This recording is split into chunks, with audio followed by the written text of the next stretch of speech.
So this is another one of the Sandy Torp Troopies. I've got a feeling we're only doing these ones these days, but this is a bit of a special one. It's been quite a long time in the making.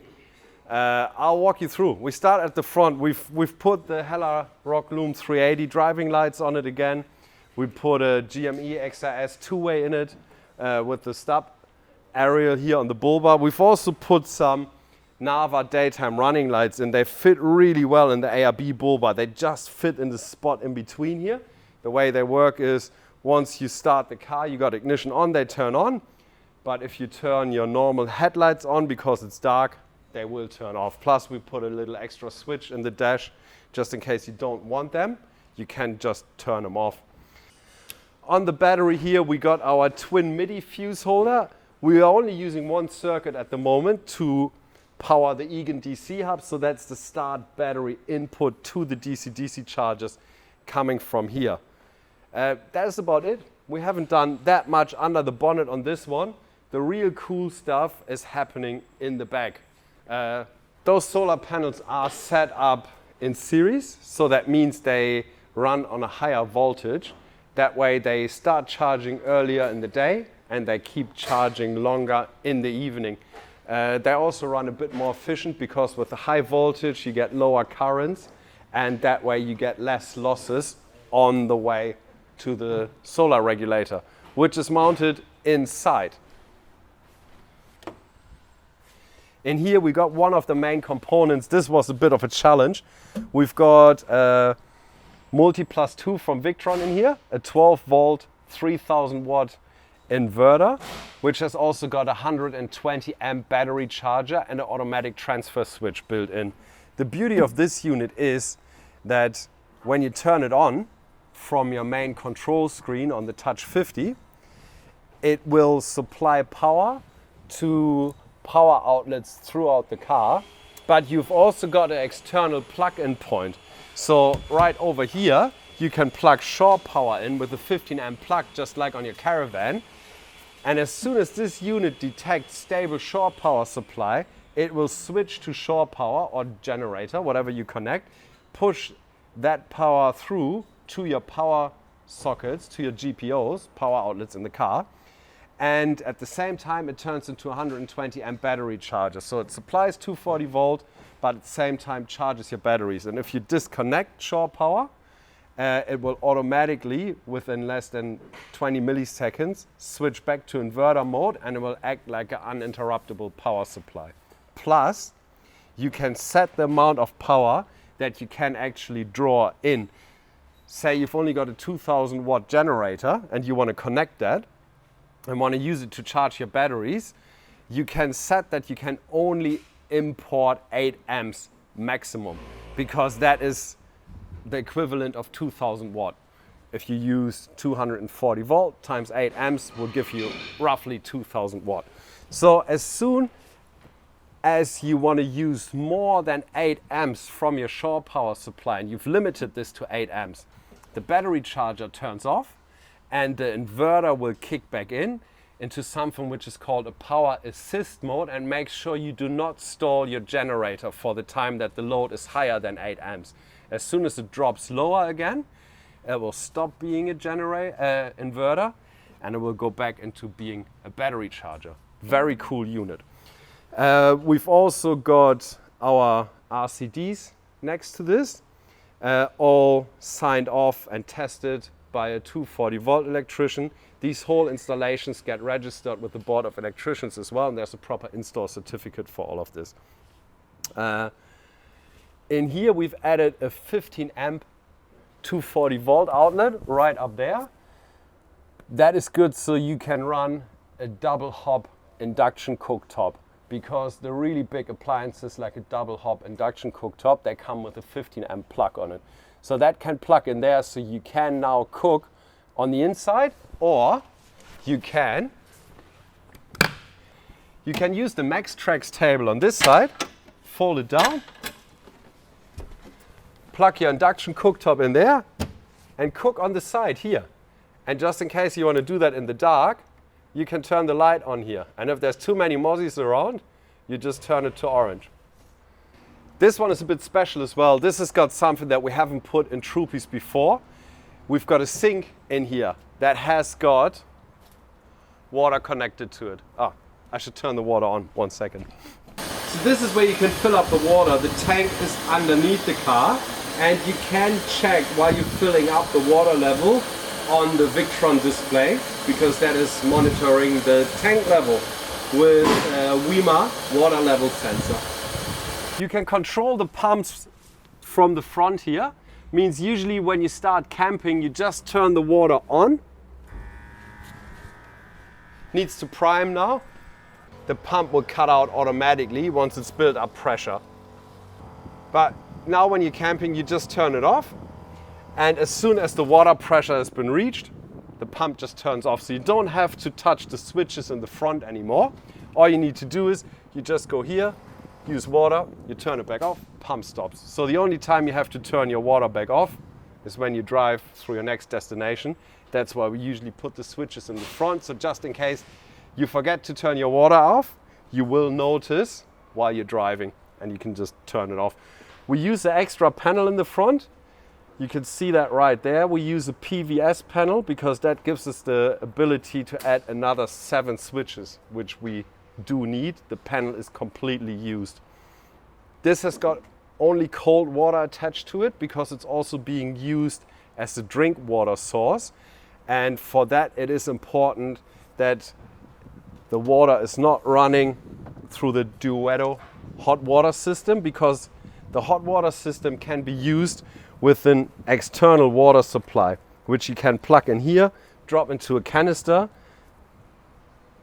or bucket or whatever you got available. You use a different pump, and that pump will then actually pump water through the Duetto, and you can use that in the shower.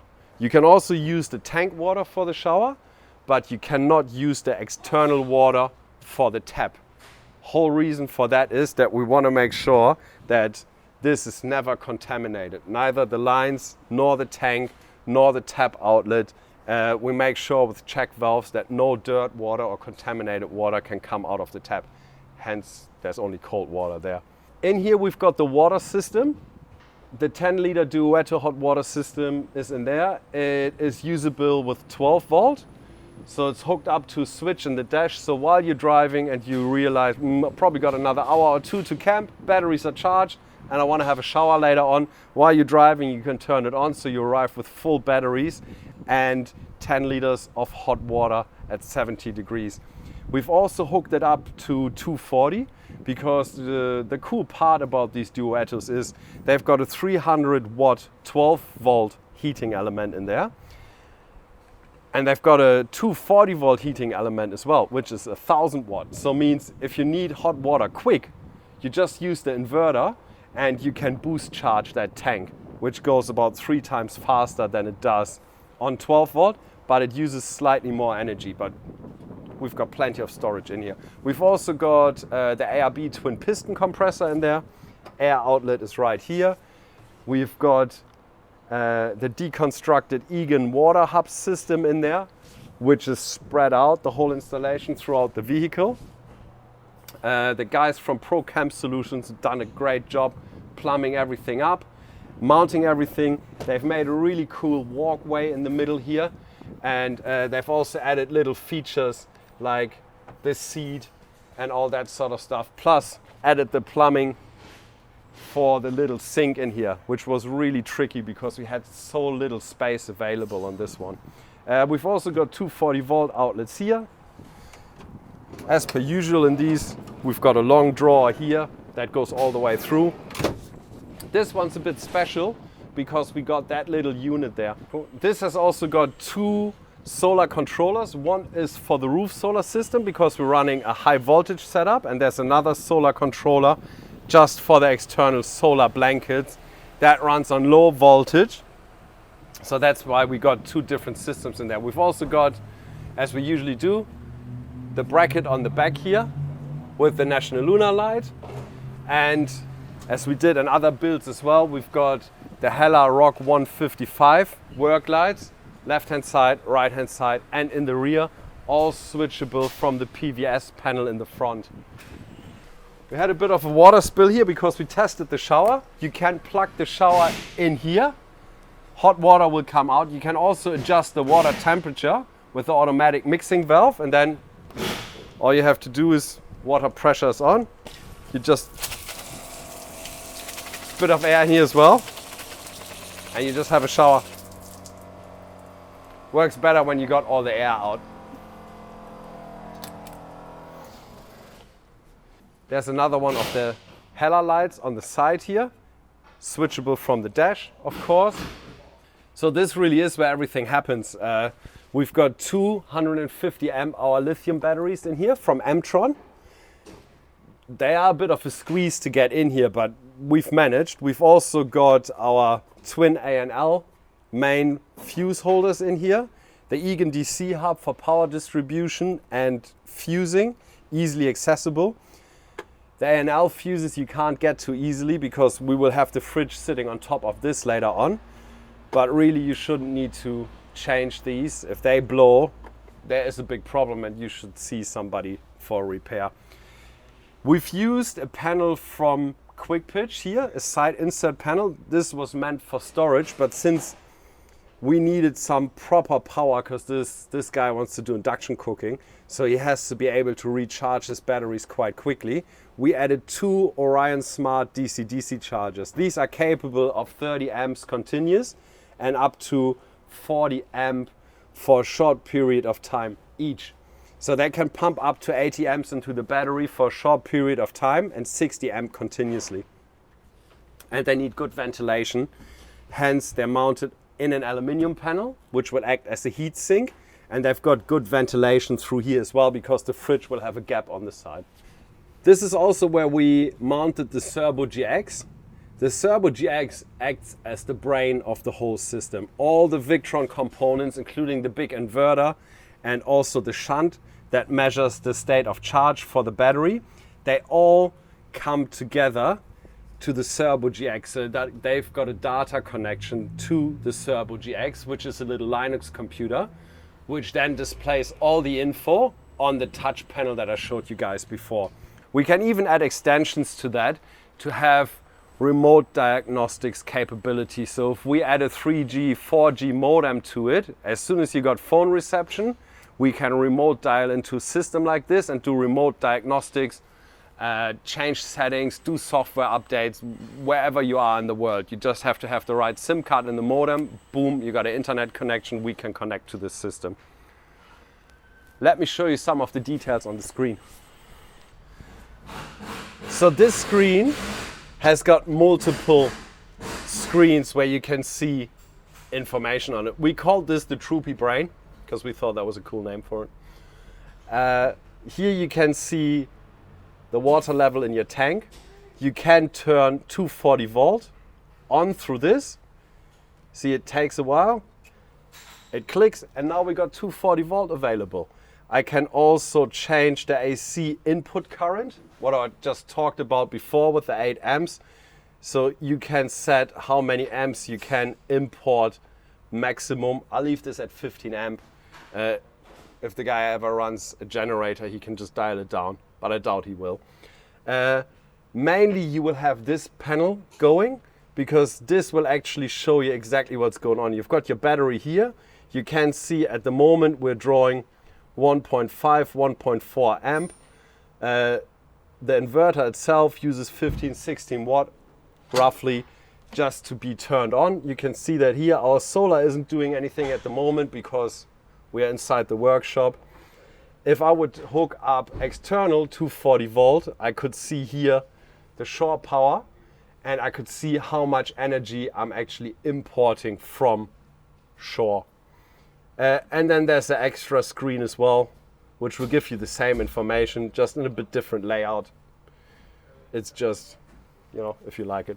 But this panel here is called the motorhome panel. You get all your main information on here as well. You can see your AC loads, you can see what your solar is doing, you can see what your DC system is doing, state of charge of the battery.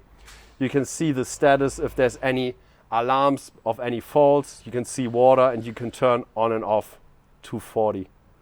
Really brilliant monitoring system, this one. My favorite actually. In this one here, we've got the charge station up here. So we've got another two 240 volt outlets. We got 2 more accessory sockets, and we've also got 2 more twin USB sockets. By the way, you've got the exact same in the front as well. Left hand side and right hand side of the dashboard, you also got charging ports. And I think that's it. I think that's as much as we ever put in one of these Troopies. It was a challenging build, but I really like how it turned out. I can't wait to show the customer. That's it for the Troopy. I've showed you everything on this one. Only leaves one thing to do, our patch of approval. This one's now ready to drive anywhere. Thank you and see you for the next one.